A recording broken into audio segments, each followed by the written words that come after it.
اعوذ باللہ من الشیطان الرجیم بسم اللہ الرحمن الرحیم الحمد للہ رب العالمین والصلاة والسلام علی اشرف الانبیاء والمرسلین واہل بیتہ الطیبین الطاہرین المعصومین اما بعد۔ اس صفحے پر سورہ مبارک اعلیٰ مکمل یعنی آیت نمبر 119 1 to 19 موجود ہے، اور پھر اس کے بعد سورہ غاشیہ کی 7 آیتیں بھی اس صفحے پر ہیں۔ سورہ اعلیٰ قرآن مجید کا 87واں سورہ ہے، 87th چیپٹر۔ اس کی 19 آیتیں ہیں اور یہ مکی سورہ ہے۔ جو مشہور قول ہے اس کے بارے میں وہ یہی ہے کہ یہ مکی سورہ ہے، یعنی حضور صلی اللہ علیہ وآلہ وسلم پر ہجرت سے پہلے نازل ہونے والے سوروں میں شمار ہوتا ہے۔ سورہ اعلیٰ کہنے کی وجہ یہ ہے کہ اس میں پروردگار عالم کی توصیف کی گئی ہے لفظ اعلیٰ کے ذریعے سے کہ وہ بلند ہے۔ آئیے ذرا ان آیتوں کی طرف توجہ کریں۔ بسم اللہ الرحمن الرحیم، سہارا اللہ کے نام کا جو سب کو فیض پہنچانے والا بڑا مہربان ہے۔ سبح اسم ربک الاعلی، تسبیح کیجئے اپنے پروردگار کے بلند و برتر نام کی۔ ظاہر پروردگار عالم کی جو ذات ہے وہ تو انسانی ذہن کے اندر کہاں آ سکتی ہے۔ پروردگار عالم کی لفظ کے ذریعے سے، نام کے ذریعے سے، صفات کے ذریعے سے ہی ہمارا تعارف پروردگار عالم سے ہوتا ہے۔ تو یہاں پر پہلی چیز جو سمجھائی گئی وہ یہ ہے کہ خدا کی تسبیح کرو۔ یہ امر کا صیغہ ہے، یعنی خدا کے بے عیب ہونے کو بیان کرو۔ تمہارا رب ہے وہ، اور وہ اعلیٰ ہے۔ اور اسی کے جواب میں معصومین نے جو تربیت دی وہ یہ ہے کہ انسان یہ کہے کہ سبحان ربی الاعلیٰ، کہ بے عیب ہے ہمارا پروردگار اور وہ اعلیٰ ہے۔ اور اگر آپ غور کریں تو یہی ہمارا سجدے کا ذکر بھی ہے کہ جب انسان سجدے میں جاتا ہے تو پروردگار عالم کا بے عیب ہونے کا اعلان کرتا ہے، اس کی ربوبیت کی اپنی طرف نسبت کا اعلان کرتا ہے اور اس کے اعلیٰ ہونے کو بیان کرتا ہے۔ تو کیس یہی ہے کہ انسان جب مخلوقات کے اوپر خدا کو قیاس کرے گا تو پروردگار عالم کے مرتبے کو بہت نیچے لے آئے گا۔ لہذا سمجھایا جا رہا ہے کہ تم جتنا سمجھتے ہو سوچتے ہو خدا اس سے بہت بلند اور برتر ہے۔ اور جیسے مشرکین بہت ساری غلط چیزوں کی نسبت خدا کی طرف دے دیا کرتے ہیں، کبھی خدا کے تھکنے کا اعلان کر دیتے ہیں، جو مثلا اہل کتاب میں سے بعض کا نظریہ تھا، اور اسی طریقے سے بعض پروردگار عالم کے بیٹے ہونے کے قائل ہو گئے، پروردگار عالم کی بیٹیاں ہونے کے قائل ہو گئے۔ تو خدا کے بے عیب ہونے کا اعلان کرو کہ یہ تمام تر چیزیں خدا کی شان کے خلاف ہیں، اور وہ تمہارا پالنے والا ہے اور وہ ان سے بہت بلند اور بہت بالاتر ہے۔ تو ایک صفت پروردگار عالم کی ربوبیت، اس کا ذکر آ گیا، خدا کے اعلیٰ ہونے کا ذکر آ گیا۔ الذی خلق فسوی، وہی خدا وہ ہے کہ جس نے پیدا کیا اور تمہارا تسویہ کیا۔ فسوی یعنی ٹھیک توازن قائم کیا۔ تو ایک اسٹرکچر بنانے کے بعد جس طریقے سے وہ نوک پلنگ سے اس کو سنوارا جاتا ہے، اس کو فنیشنگ ٹچز دیے جاتے ہیں، تو پروردگار عالم نے ایک انسان کے اندر سے اس کو پیدا نہیں کیا بلکہ ایک تسویہ، ایک توازن، ایک بیلنس اس کے اندر قائم کیا۔ والذی قدر فہدی، اور وہی وہ خدا ہے کہ جس نے تقدیر کو مقرر کیا، فہدی اور ہدایت بھی کی۔ اب یہاں پر تقدیر کو مقرر کیا یعنی پروردگار عالم نے یہ طے کیا کہ کون کب پیدا ہوگا، کتنے دن جیے گا، کیا خاصیتیں اس سے ظہور میں آئیں گی، اس کے جینز کے اندر کیا کیا ہوگا، اور کب وہ بالآخر ختم ہو جائے گا۔ اور پھر پروردگار عالم نے ہدایت کی بھی بات کی کہ پروردگار عالم نے ہدایت کی ہے۔ اب ظاہر ہے کہ یہ ہدایت دیگر تمام مخلوقات کے اندر تو جبری طور پر موجود ہے کہ مثلا اگر ایک جانور ہے وہ حربی وارث ہے، مثلا بکرا ہے، تو اس کے سامنے آپ گوشت لا کر رکھ دیں تو اسے نہیں کھانا ہے اس کو، تو وہ تمام تر چیزیں ان بلٹ اس کے اندر موجود ہے۔ اسی طریقے سے اگر کوئی بیسٹ ہے، درندہ ہے، وہ کارنی وارث کہلاتے ہیں، گوشت خور، تو پھر اس کے سامنے آپ گھاس لا کر رکھ دیں تو ظاہر ہے کہ وہ اس کو بالکل بھی ٹچ نہیں کرے گا، اس کے لیے اس میں کوئی رغبت نہیں ہے۔ تو یہ اس کو کون بتاتا ہے کہ یہ تمہارے لیے حلال ہے اور وہ تمہارے لیے حرام ہے؟ ظاہر ہے کہ پروردگار عالم نے انسٹنکٹیولی اس کی جبلت کے اندر ان چیزوں کو رکھ دیا ہے۔ انسان وہ مخلوق ہے کہ جس کو پھر پروردگار عالم کی طرف سے تشریعی ہدایت بھی دی گئی ہے، اور وہیں پر اس کے اختیار کا جوہر کھل کر نمایاں ہوتا ہے۔ جیسے کہ وہاں پر معصیت کا امکان ہوتا ہے، گناہ کا امکان ہوتا ہے، اور وہ اگر چاہے تو فرما بردار بن جائے اور پھر اس کے بعد درجات کو طے کرتا چلا جائے۔ تو دیگر مخلوقات جتنی بھی ہوں مجبور ہو کر پروردگار عالم کی ہدایت کے مطابق ہی ڈھلی ہوئی ہیں، اور انسان کو اپنے آپ کو ڈھالنا ہے، جس کے لیے تزکیہ کا لفظ آتا ہے اور جو آگے آئے گی بھی بات۔ تو اب پروردگار عالم نے ارشاد فرمایا کہ والذی قدر فہدی، پیدا بھی اس نے کیا، تسویہ کیا، اور یہ تسویہ کرنے کے بعد پھر پروردگار عالم نے ایک تقدیر ہے، ایک منصوبہ ہے کہ جس کے مطابق انسان کو پیدا کیا ہے، تو اس کے حوالے سے ہی اس کو آگے بڑھنا ہے، اور اس کے لیے اس کو ہدایت بھی دے دی گئی ہے، یعنی اس کو ایسا بنایا بھی ہے کہ اس کے اندر کچھ چیزیں تو مقرر ہیں، اور پھر اس کے بعد ایک منصوبہ اس کے لیے رکھا ہے جس کی طرف اسے آگے بڑھنے کی دعوت دی گئی ہے۔ اس دعوت کے لیے جو لفظ استعمال ہوا ہے وہ ہدایت کا ہے۔ پھر پروردگار عالم فرماتا ہے والذی اخرج المرعى، وہ خدا ہی وہ ہے کہ جس نے چارے کو نکالا۔ اب ظاہر ہے کہ یہ حیوانات کے لیے تو غذا بنتے ہی ہیں، مگر حیوانات کے لیے غذا بننا خود انسان کے لیے غذا کی تمہید ہے، اس لیے کہ خود یہ حیوانات جو ہیں ان میں جو حلال گوشت ہیں وہ خود بعد میں پھر انسانوں کی غذا بن جاتے ہیں۔ تو اخرج المرعى، مرعى اس چارے کو کہتے ہیں، اس نباتات کو کہ جو جانوروں کے چارے کے طور پر استعمال ہوتے ہیں۔ فجعله غثاء احوا، تو پروردگار عالم نے پھر اس کو خشک بنا دیا اور سیاہ بنا دیا۔ ظاہر ہے کہ خشک ہونے کے بعد ایک وقت آئے گا کہ وہ بالکل کوڑے کی طرح سے سیاہ ہو جائے گا۔ تو یہ بھی ذہن میں رکھنے والی بات ہے کہ ہدایت جو پروردگار عالم نے کی ہے وہ ان مشاہدات کے ذریعے سے بھی کی ہے، کہ ایک تو پروردگار کا انعام کہ نباتات کو، اس چارے کو فراہم کیا تاکہ وہ چوپائے بے رزق نہ رہ جائیں، بلا غذا نہ رہ جائیں، اور پھر دوسری بات اس کے اندر سمجھا بھی دیا گیا کہ دیکھو ایک موقع وہ ہوتا ہے کہ نباتات،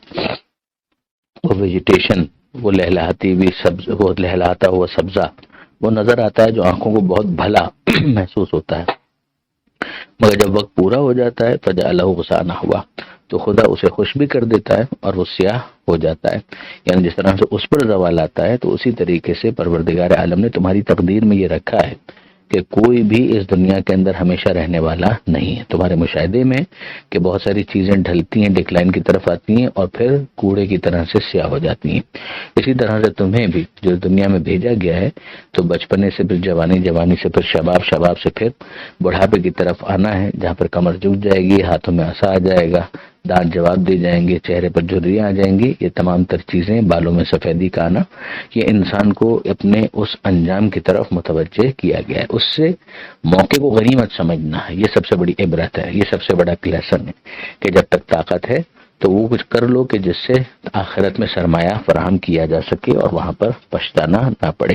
اب یہ جو ہدایت پروردگار عالم کی طرف سے آ رہی ہے اس کا سب سے اہم مصداق حضور صلی اللہ علیہ وآلہ وسلم اور ان پر آنے والی وحی۔ تو پروردگار عالم نے خاص طور پر یہ ارشاد فرمایا کہ سنقرئک فلا تنسى، اے حبیب ہم آپ کو ایسا پڑھا دیں گے کہ آپ بھولیں گے نہیں، فلا تنسى۔ اب ظاہر ہے کہ اس کا یہ معجزانہ اثر ہے کہ جو ہم دیکھتے ہیں، ورنہ عام انسان اس کا حافظہ کمزور ہوتا ہے،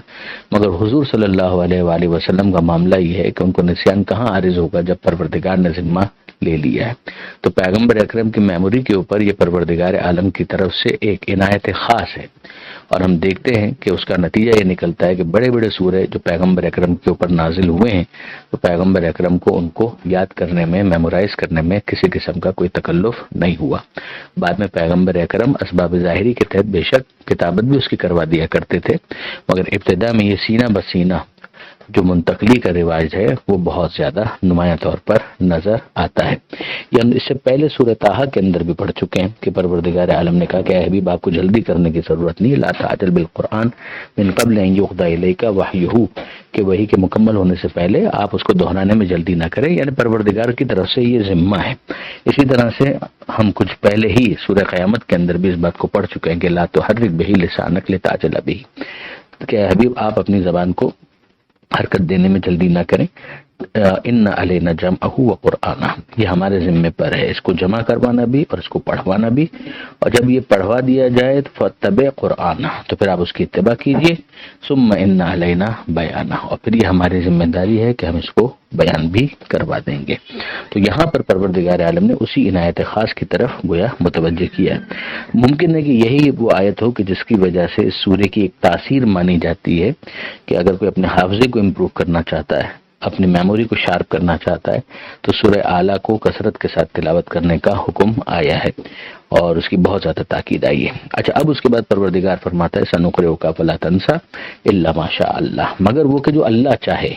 یہ پروردگار عالم کی قدرت کا اظہار ہے کہ پروردگار عالم ظاہر ہے کہ اس نے اعلان کر دیا ہے کہ آپ نہیں بھولیں گے، آپ کے حافظے پر پروردگار عالم کی عنایت خاص ہے، مگر الا ماشاء اللہ، یہ سب ہے اللہ کی طرف سے، اگر اللہ ہی چاہے تو معاملہ الگ ہے۔ یہ اظہار قدرت کے لیے جو انداز اختیار کیا جاتا ہے، اس کی ایک اور مثال ہمارے پاس سورہ ہود کے اندر ہے۔ ہم جانتے ہیں کہ اگر کوئی شخص جنت میں گیا تو پھر اس نے باہر نہیں نکلنا، مگر وہاں پر بھی ہم دیکھتے ہیں کہ آیت نمبر 107 سورہ ہود کے اندر پروردگار عالم نے اہل جنت کا تذکرہ کرتے ہوئے یہ ارشاد فرمایا، خالدین فیہا ما دامت السماوات والارض، کہ وہ خالدین، وہ اس میں ہمیشہ ہمیشہ رہیں گے۔ اور پھر اس کے بعد پروردگار عالم نے اللہ کے ذریعے سے ایک استثناء کیا کہ الا ما شاء ربک، مگر یہ کہ آپ کا رب ہی اس کے خلاف چاہے۔ تو جو جنت کے اندر گیا کیا اسے باہر نکلنا ہے؟ اگر پروردگار چاہے گا مطلب کیا ہے؟ یعنی مطلب یہ ہے کہ چونکہ پروردگار نے ایسا نہیں چاہا، لہذا یہ ہمیشہ ہمیشہ جنت کے اندر رہیں گے، لیکن بالفرض کہ اگر پروردگار اس کے خلاف چاہتا تو نکال بھی دیتا۔ اب کیونکہ اس نے اعلان کیا ہے، پروردگار کی طرف سے اعلان ہے کہ وہ جنت ہی میں ہمیشہ رہیں گے، تو پھر پروردگار عالم اپنے اس پاور کو ایکسرسائز نہیں کرے گا۔ ایک ہے اس کی قدرت اور ایک ہے اس قدرت کا ایکسرسائز کرنا، اس کو استعمال کرنا۔ تو یہاں پر بھی اسی طریقے سے سمجھا جا سکتا ہے، انہ یعلم الجہر وما یخفی، خدا تو وہ ہے کہ جو جہر کو بھی جانتا ہے اور خفی کو بھی جانتا ہے۔ جہر یعنی جو ظاہر ہے اس کو بھی جانتا ہے،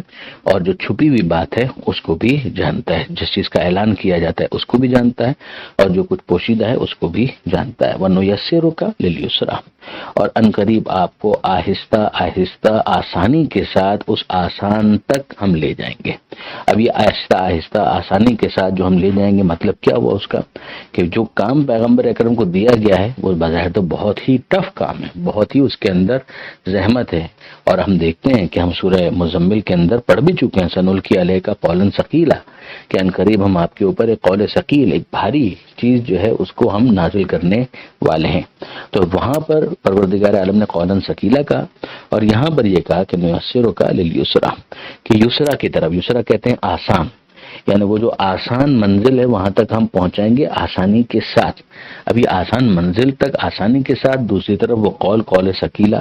ایک طرف ہم یہ بھی پڑھ چکے ہیں کہ لو انزلنا هذا القرآن على جبل لرأيته خاشعا متصدعا من خشية الله، کہ اگر ہم اس قرآن کو پہاڑ کے اوپر نازل کرتے تو پہاڑ ریزہ ریزہ ہو جاتا۔ ان دونوں کے درمیان، ان سب کے درمیان ریکنسائل کیسے کریں؟ ایک تو وہ جو غالب کا شعر ہے وہ بھی اگر آپ کے ذہن میں رہے تو کچھ اس کا مطلب سمجھ میں آتا ہے کہ رنج سے خوگر ہوا انسان تو مٹ جاتا ہے رنج، مشکلیں مجھ پر پڑیں اتنی کہ آسان ہو گئیں، یعنی وہ مشکلیں تھیں مگر میں نے اس مشکل کے ساتھ اپنے آپ کو اس طرح سے ڈھال لیا ہے کہ اب وہ میرے لیے آسان ہو گئی۔ مجھے ایک پی ایچ ڈی اسکالر کا جملہ یاد آیا کہ انہوں نے ایک دفعہ کہا تھا، جب میں نے ان سے پوچھا تھا کہ پی ایچ ڈی کرنا آسان ہے یا مشکل ہے، تو انہوں نے کہا تھا کہ جب تک نہیں کیا تھا تب تک مشکل تھا، کر لیا تو آسان ہے۔ ایک انسان جب کسی چیز کے اندر داخل ہوتا ہے اور پروردگار عالم کی رضا کے لیے توکل کرتے ہوئے، تو پھر ظاہر ہے کہ پروردگار عالم کی طرف سے آسانیاں آ جاتی ہیں۔ اور حضور صلی اللہ علیہ وآلہ وسلم کا معاملہ تو ایکسٹرا آرڈنری ہے، کام بہت مشکل تھا مگر پیغمبر اکرم کا ظرف پروردگار عالم کی طرف سے اتنا وسیع تھا کہ انہوں نے اس کام کو آہستہ آہستہ آسانی کے ساتھ انجام دیا۔ پھر ساتھ ہی ساتھ جو شریعت ہے اس کو کہا بھی گیا ہے کہ شریعت جس کے ساتھ میں بھیجا گیا ہوں وہ سمحا، وہ سہلا ہے، وہ آسان شریعت ہے، اس کو مشکل نہیں رکھا گیا۔ مبلغین کو بہرحال ان آیتوں کی طرف توجہ کرنے کی ضرورت ہے، خاص طور پر جب ہم دیکھتے ہیں کہ اس کے فوراً بعد پروردگار عالم نے تذکرہ کیا، یعنی یاد دہانی کا۔ پروردگار عالم اپنے حبیب سے یہ کہہ رہا ہے، فذکر، اے حبیب آپ یاد دہانی کراتے رہیے، ان نفعت الذکر، یعنی جہاں بھی آپ کو لگتا ہے کہ کچھ فائدہ ہے یاد دہانی کا، آپ اس کو یاد دہانی کروائیے۔ پیغمبر اکرم کی جو تبلیغ ہے ایک تو عمومی ہے، سبھی کے لیے ہے، مگر ظاہر ہے کہ پھر اس کے اندر سے کچھ افراد ہیں جو فال آؤٹ کرتے ہیں، تو وہ افراد وہ ثابت ہو جاتے ہیں کہ ختم اللہ علی قلوبہم وعلی سمعہم وعلی ابصارہم غشاوہ، کہ ان کے دلوں پر مہر ہے۔ سمجھ میں آ رہا ہے کہ یہ افراد ہدایت کو پازیٹیولی رسپونڈ کرنے کے لیے تیار نہیں ہیں۔ یاد کیجئے کہ قرآن مجید کے لیے ایک مرتبہ آیا ہے ہدی للناس، وہ بھی سورہ بقرہ کے اندر، اور پھر قرآن مجید ہی کے لیے سورہ بقرہ کے آغاز میں آیا کہ ہدی للمتقین ذالک الکتاب لا ریب فیہ، کتاب جس میں شک تو کوئی نہیں ہے مگر ہدایت کرے گی صاحبان تقوی کی۔ یہ وہی ہیں کہ جن کو نفعت الذکر ہے، کہ جو یاد دہانی کا فائدہ اٹھانے والے، کچھ تو فائدہ اٹھائیں، کچھ تو لگیں کہ ان کو فکر نجات ہے، جو اپنے سیلویشن کے بارے میں پریشان ہیں، تو ان افراد کے لیے پھر یقیناً اس یاد دہانی کا فائدہ ہے۔ تو ایک عمومی ہدایت ہے، اور پھر اس کے بعد چھانٹی ہو جائے گی ان افراد کی کہ جو اس حوالے سے کوالیفائی نہیں کریں گے، تو پھر ان کے اوپر محنت کرنے کی ضرورت نہیں ہے۔ اور پھر عارض عن الجاہلین والی بات آ جائے، خذ العفو وامر بالعرف وعارض عن الجاہلین، کہ جو جاہلین ہے پھر ان سے اعراض کیجیے۔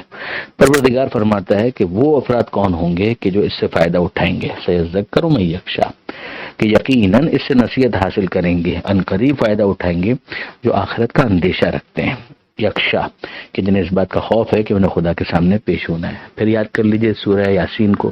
کہ جہاں پروردگار عالم نے فرمایا تھا کہ انما تنذر من اتبع الذکر وخشی الرحمن بالغیب، اے حبیب آپ تو اس کو انذار کر سکتے ہیں، آپ تو اس کو ڈرا سکتے ہیں کہ جو نصیحت کا اتباع کرنے والا ہو، وہ خشی الرحمن، اور رحمان کا خوف اس کے دل میں ہو، بالغیب۔ اس آیت کو اس آیت کے ساتھ مل لائیے تو نتیجہ بالکل واضح ہے، نفعت ذکر بھی سمجھ میں آ گیا اور خشیت رحمان بالغیب بھی سمجھ میں آ جائے گی۔ وَيَتَجَنَّبُهَا الْأَشْقَى، اور اس سے پہلو تہی کرے گا، اس سے بچنا چاہے گا وہ کہ جو بدبخت ہے، جو اس سے حصہ نہیں لینا چاہتا۔ تو بابر بعیش کوش کے عالم دوبارہ نیست، کہ جس کے دل میں خوف خدا ہی نہیں ہے، جسے احساس ہی نہیں ہے اکاؤنٹیبلٹی کا، تو وہ آپ کی بات کا مذاق اڑائے گا، وہ تو اعراض کرے گا، منہ پھیر لے گا، اور اس سے آگے بڑھ گیا تو مذاق اڑائے گا۔ مگر پھر یہ کون ہے؟ الذی اصلا نار الکبریٰ، یہ وہی ہیں کہ جو جہنم کی بڑی آگ کے اندر داخل ہوں گے۔ اب یہ بڑی آگ سے کیا مراد ہے؟ تو یہ کہا گیا کہ یہ وہ افراد ہوں گے کہ جو جہنم کی آگ کے بھی درجے ہیں، ان میں جو سب سے بڑی آگ ہوگی اس کے اندر داخل ہوں گے۔ اور ایک قول یہ بھی ہے کہ جو خود دنیا کی آگ ہے اس کے ساتھ آخرت کی آگ کو کمپیر کیا گیا، کہ دنیا کی آگ ہونے کے باوجود صغرا ہے، النار الصغرا، اور یہ لوگ داخل ہوں گے یصلی النار الکبریٰ، کہ اس آگ میں جو آخرت کی ہے، جو بڑی ہے، تو اس کو دنیا کی آگ سے کمپیر نہیں کیا جا سکتا، وہ اس سے بہت زیادہ ہے، اس کی شدت، اس کی انٹینسٹی۔ ثم لا يموت فیہا ولا یحییٰ، پھر اس کے بعد نہ وہ اس میں جئیں گے اور نہ ہی اس کے اندر مریں گے، نہ ان کو موت آئے گی، نہ ہی زندگی کا کیف اٹھا پائیں گے۔ وہاں پر زندہ رہنا موت سے بدتر ہو جائے گا، نعوذ باللہ من ذالک۔ قد افلح من تزکا، یقیناً کامیاب ہو گئے وہ کہ جنہوں نے اپنے آپ کو پاک کیا۔ یہ بات پہلے آئی تھی کہ آگے تزکیے کا ذکر آنے والا ہے، تو وہ کہ جنہوں نے اپنے آپ کو پاک کیا۔ قد افلح من تزکا وذکر اسم ربہ فصلی، اور جس نے اپنے رب کے نام کو یاد رکھا، یاد کیا، فصلی، اور پھر اس کے بعد نماز پڑھی۔ اب یہاں پر اگر آپ دیکھیں تو تین چیزیں بیان کی گئی ہیں۔ ایک یہ ہے کہ اپنے آپ کو پاک کریں،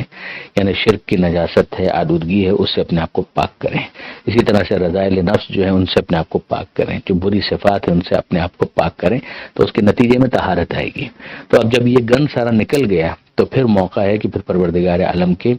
نام کے ذریعے سے اپنے دل کو جلا بخشے، فصلی، اور پھر اس کے بعد نماز بھی پڑھے۔ اچھا، اب اس کے مصادیق کے عنوان سے کیونکہ کچھ چیزیں آئی ہیں تو ان کو بھی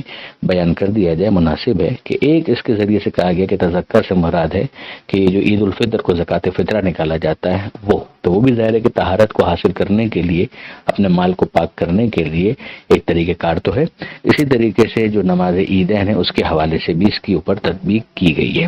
اور پھر یہ بھی کہا گیا کہ فصلی سے مراد پیغمبر اکرم صلی اللہ علیہ وآلہ وسلم پر درود بھیجنا ہے۔ یہ بھی ایک معصوم سے روایت ہے، تو ایک مصداق اس کا یہ بنے گا، اس لیے کہ صلی جو ہے دعا کے معنی میں استعمال ہوتا ہے، تو پھر دعا، نماز جو ہے خاص انداز کی دعا، اور پھر نماز کے اندر بھی پیغمبر اکرم اور ان کے آل پر درود ہے۔ اور ویسے بھی انسان جب بھی اللہم صلی علی محمد وآل محمد کہتا ہے تو یہ درود ہو گیا، یہ بھی ایک دعا ہے۔ اس کے مقابلے میں وہ افراد ہیں کہ جنہوں نے ناکامی کو اختیار کیا، ان کی ناکامی کی وجہ کیا ہے؟ پروردگار براہ راست خطاب کرتا ہے کہ بل تؤثرون الحیات الدنیا، بلکہ تمہارا مسئلہ یہ ہے کہ تم دنیا کی زندگی کو ترجیح دیتے ہو، یعنی اپارچونٹی کاسٹ جس کو کہا جاتا ہے اکنامکس کے اندر، کہ اگر ایک انسان کے پاس دو چیزیں کرنے کے لیے ہے، وہ کسی ایک کو ترجیح دے گا تو دوسرا کام تو نہیں کر پائے گا۔ تو اپارچونٹی کاسٹ تو اس نے پے کی ہے۔ اگر کوئی شخص آخرت کو قبول نہیں کر رہا اور دنیا کو لے رہا ہے،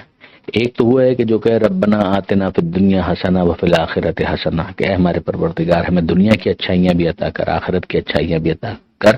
وقنا عذاب النار، اور آخرت کے آگ کے عذاب سے ہمیں محفوظ فرما۔ یہ تو بڑی آئیڈیل سچویشن ہے۔ ایشو اس وقت آتا ہے کہ جب ایک انسان کے سامنے ٹکراؤ کی کیفیت ہے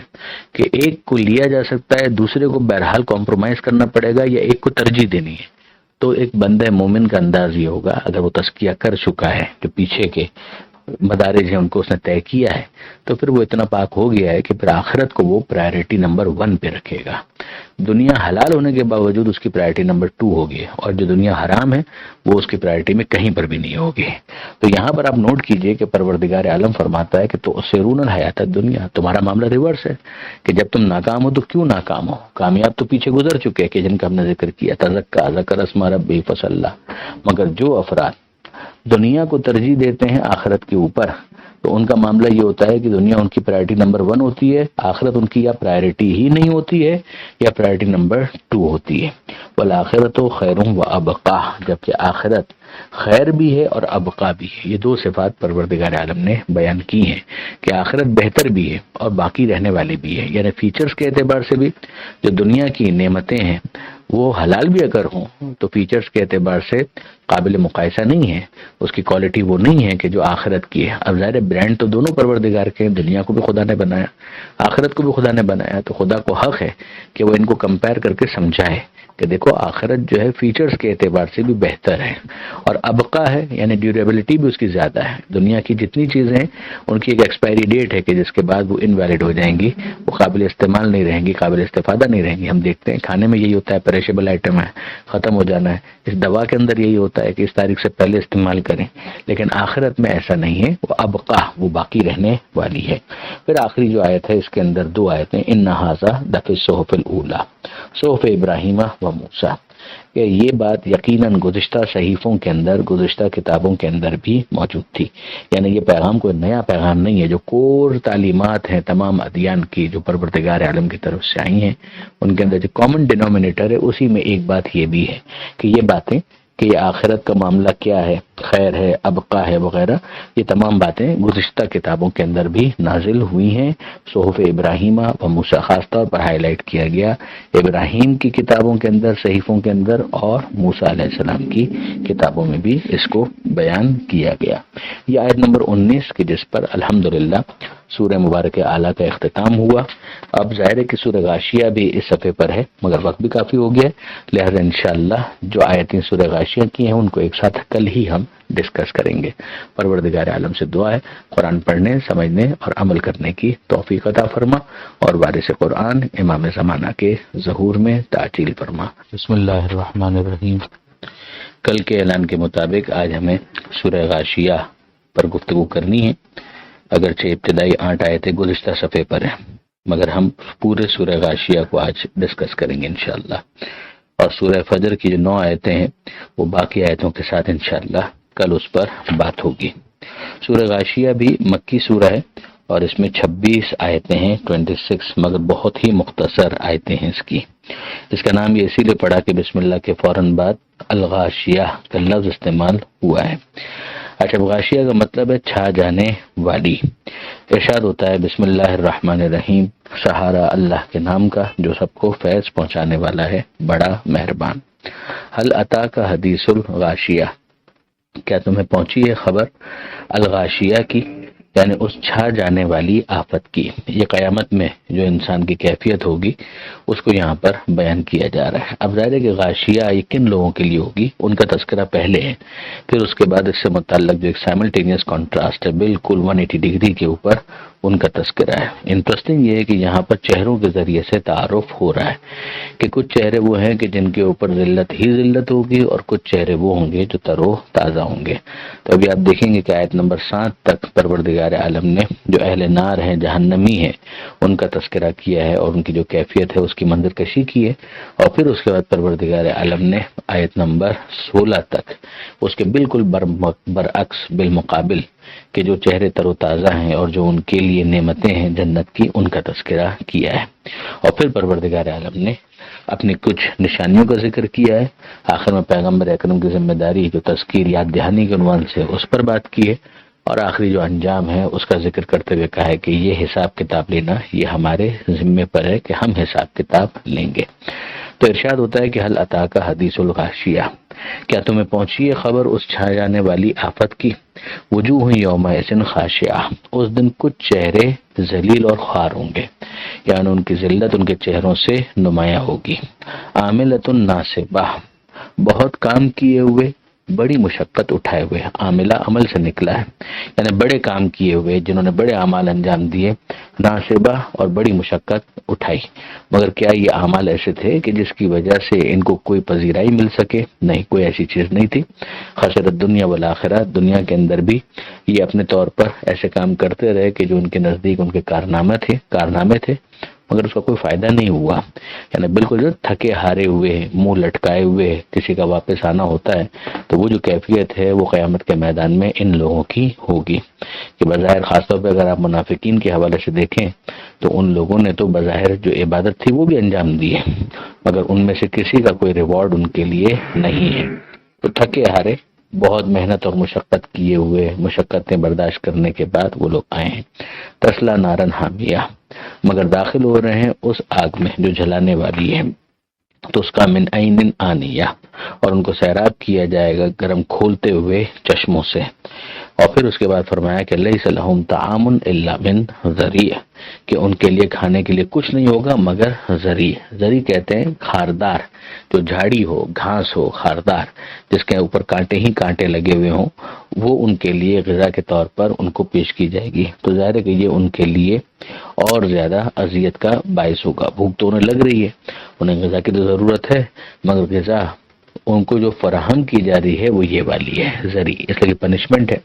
لا یسمن ولا یغنی من جوع، اور اس غذا کا، یہ جو خاردار جھاڑی ہے، اس کا کوئی فائدہ ان کو نہیں ہونے والا، اس کے اندر سمن نہیں ہے،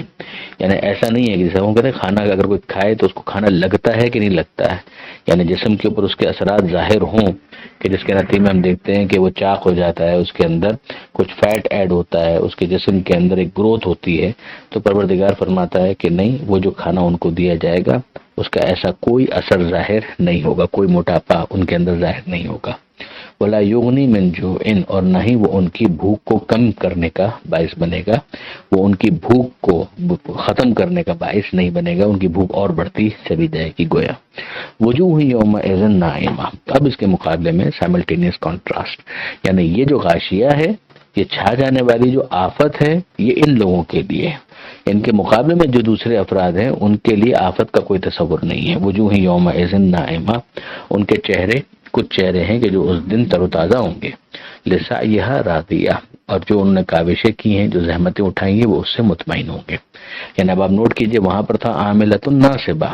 کہ بہت کام کیے ہوئے، بڑی مشقت اٹھائے ہوئے، مگر اس پر پچھتا رہے ہیں، اور یہاں پر یہ کہا جا رہا ہے کہ سعیہا لسعیہا، جو ان کی کوششیں تھیں اس پر وہ راضی ہوں گے، راضیہ، فی جنت عالیہ، اور وہ بہشت بری میں ہوں گے، بلند باغات کے اندر ہوں گے۔ لا تسمع فیہا لاغیہ، وہاں پر کوئی لغو بات وہ نہیں سنیں گے، بےہودگی نہیں سنیں گے، انجوائے کر رہے ہوں گے وہ جنتوں کے اندر، مگر وہاں پر کسی قسم کی کوئی بےہودگی نہیں سنیں گے۔ یعنی جو نفاست ہے، جو ان کے اندر ایک پاکیزگی ہے، وہ ان کی تہذیب، ان کے اخلاق، ان کے مزاج کے اندر ہوگی، تو وہ خود اسی چیز کو انجوائے کریں گے کہ جس کا کوئی تعلق لغویت کے ساتھ نہ ہو۔ فیہا عین جاریہ، جہاں پر چشمہ جاری ہوگا، فیہا سرر مرفوعہ، وہاں پر بلند تخت ہوں گے، یہ ان کی مسندیں، ان کے بیٹھنے کا انتظام، و اکواب موضوعہ، ان کے لیے جام و ساغر وہاں پر رکھے گئے ہوں گے، یہ ان کو جو سرو کیا جا رہا ہوگا، و نمارق مصفوفہ، اور ان کے گاؤ تکیے ترتیب کے ساتھ لگے ہوئے ہوں گے، یعنی ایک جو بہترین ایک ڈرائنگ روم یا لیونگ روم یا بیڈ روم کا تصور ہو سکتا ہے، وہ اسے یہاں پر پیش کیا جا رہا ہے۔ وزرابی و مفسوسہ، اور جو ان کے بچھونے ہوں گے وہ بھی بڑے عمدہ ہوں گے، جس کے اوپر وہ لوگ لیٹیں گے۔ اب یہاں پر پروردگار عالم نے قیامت کا ذکر کر دیا، اس کے غاشیہ ہونے کا ذکر کر دیا، اس کے ساتھ ساتھ یہ سمجھا دیا کہ کچھ چہرے ایسے ہوں گے، کچھ چہرے ویسے ہوں گے، کچھ چہرے ذلیل اور کچھ چہرے انتہائی تر و تازہ۔ اب یہ تو جب وہاں پر ہوگا تب ہوگا، مگر جو اس وقت دنیا کے اندر موجود ہیں ان کے لیے تو موقع ہے نا کہ اپنے آپ کو وہ کس کیٹیگری کے اندر پلیس کرنا چاہتے ہیں، لیکن یہ اس صورت میں ہوگا کہ جب دنیا میں رہتے ہوئے وہ قیامت کے عقیدے کو مانے، خود خدا کو مانے، مدہ اور معاد کو، اوریجن اور ہیئر آفٹر، اسی کو اگر کوئی قبول نہیں کرتا تو ظاہر ہے کہ وہ اس دنیا کے اندر ایسا کچھ نہیں کرے گا کہ وہاں پر اس کا چہرہ تر و تازہ ہو سکے، تو پھر اس کے چہرے پر ذلت ہی کی مار پڑی رہے گی۔ تو یہاں پر جو ہدایت کا انتظام ہے وہ کیا جا رہا ہے پروردگار عالم کی طرف سے۔ تو پروردگار عالم نے 4 نشانیاں ہیں کہ جن کی طرف متوجہ کیا ہے، اور خاص طور پر اگر آپ، ویسے تو سب کے لیے، لیکن اہل عرب جو ریگستان کے اندر سفر کرتے ہیں اور جو اپنے مشاہدات ان کے ہیں، ان کے حوالے سے جو ان کے آبزرویشنز ہیں، ان میں سے کچھ چیزوں کی طرف ان کو متوجہ کیا جا رہا ہے۔ تو ارشاد ہوتا ہے افلا ینظرون الی الابل کیف خلقت، تو کیا یہ اونٹوں کو نہیں دیکھتے کہ یہ کیسے پیدا کیے گئے ہیں؟ ظاہر ہے کہ جو عرب ہیں، خاص طور پر جو ریگستان کے اندر سفر کرنے والے ہیں، ان کے لیے تو اونٹ کا معاملہ روز کا ہے، اس کے ساتھ ان کا جو تعلق ہے، اس کے اوپر سواری کرتے ہیں، اس کے اوپر سامان لاتے ہیں، اور وہ اونٹ کے جو بظاہر اس کی کوئی کل سیدھی نظر نہیں آتی ہے، لیکن یہ کہ بہرحال لگتا ہے کہ بالکل ایسے اس کو بنایا گیا ہے کہ جو ان کی ضرورت کے بالکل موافق ہے، اور وہ اس کو یوز بھی کر رہے ہوتے ہیں۔ تو پروردگار عالم پہلی جو نشانی جس کی طرف متوجہ کرتا ہے وہ ایبل، یعنی ایبل کا مطلب اونٹ۔ وَإِلَى السَّمَاءِ كَيْفَ رُفِعَتْ،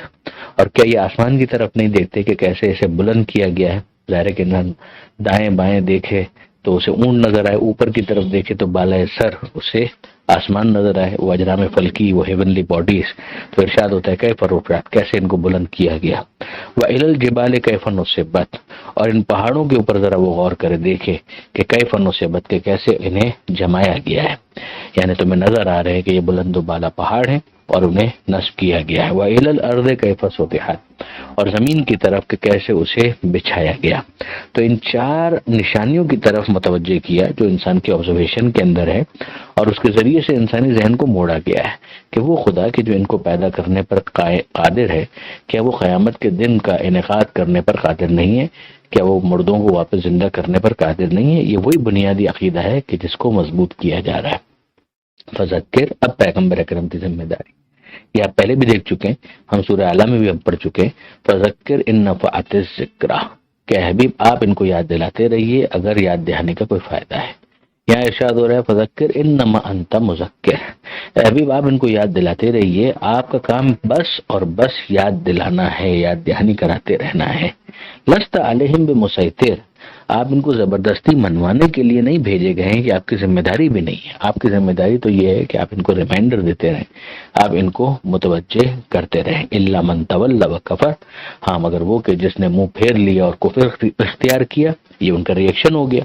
فَيُعَذِّبُهُ اللَّهُ الْعَذَابَ الْأَكْبَرَ، تو پھر اللہ انہیں عذاب دے گا اور عذاب اکبر دے گا، تو وہ بہت بڑا عذاب ہوگا، وہ قیامت کا عذاب دنیا سے کمپیریبل نہیں ہوگا۔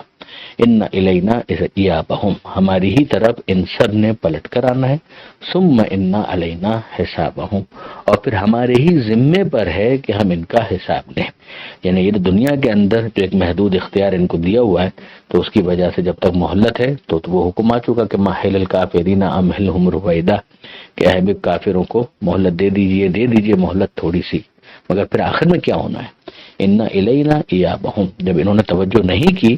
وہ تمام تذکیر، وہ تمام یاد دہانی کہ جو آپ کی طرف سے ہو رہی ہے، یہ قرآن کی آیتیں انہیں متوجہ کر رہی ہے، انہوں نے توجہ نہیں کی، تو وہاں پھر پروردگار عالم کی طرف سے ایک تو عذاب اکبر ہے، اور وہ کیوں نہیں ہوگا؟ ہماری ہی طرف ان سب کو پلٹنا ہے، مہلت ختم، تو پھر چیپٹر کلوز اور انہوں نے ہماری طرف آ جانا ہے۔ ثم ان علینا حسابہم، اور پھر ہمارے ذمے پر ہے کہ ہم ان کا حساب کتاب کریں، یعنی یہ بچ نہیں سکتے، بچ کر کہیں فرار اختیار نہیں کر سکتے۔ یہ آیت نمبر 26 کے اوپر الحمدللہ سورہ غاشیہ مکمل ہوا۔ سورہ فجر کو انشاءاللہ کل ہم الگ سے ڈسکس کریں گے۔ پروردگار عالم سے دعا ہے قرآن پڑھنے، سمجھنے اور عمل کرنے کی توفیق عطا فرما، اور وارث قرآن امام زمانہ کے ظہور میں تعجیل فرما۔